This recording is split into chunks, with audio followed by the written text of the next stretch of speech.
linggo sa Mabuting Balita, inaanyayahan tayo na pahalagahan ang walang kapantay na kayamanan ng langit. Ang langit ay hindi lamang isang lugar sa kaitaasan, kundi isang ganap at walang hanggan na pakikipag-isa natin sa Diyos. Ayon sa katekismo, ito ang kalagayan ng sukdulan at ganap na kaligayahan. Kung ang impyerno ay ang tuluyang pagkahiwalay sa Diyos, ang langit naman ay ang manatili sa kanyang piling magpakailanman. Ngunit kahit narito pa tayo sa lupa, maaari natin maranasan ang langit sa pamamagitan ni Jesus. Tinawag siya ng mga Fathers of the Church bilang Auto Basileia, na ibig sabihin ang kaharian ng Diyos mismo. Kaya ang pagpasok sa kaharian ay hindi lamang pagpunta sa isang lugar, kundi pagpasok sa isang malalim na ugnayan kay Jesus. Kapag si Jesus ang sentro ng ating buhay, nagsisimula na ang langit sa ating puso, sapagkat ang tunay na kaligayahan ay hindi matatagpuan sa kayamanan o kapangyarihan,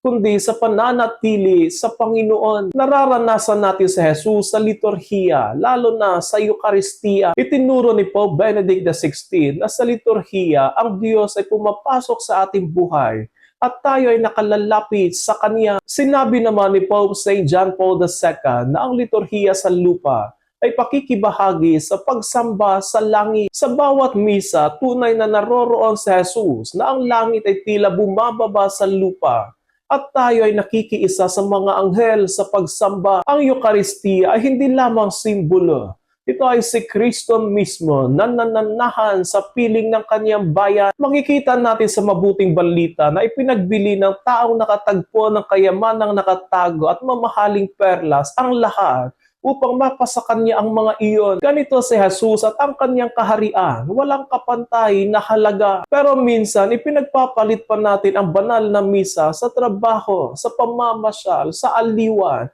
at sa sariling kaginhawaan. Kaya tanungin natin ang ating mga sarili, si Jesus ba talaga ang pinakamahalagang kayamanan ng ating buhay? Naway bigyan tayo ng Diyos ng karunungan upang pahalagahan natin ang bawat linggo, ang bawat misa, bilang pagkakataong makatagpo si Kristo sa banal na Eucharistia upang maranasan natin ang isang patikim ng langit sa atin dito sa lupa.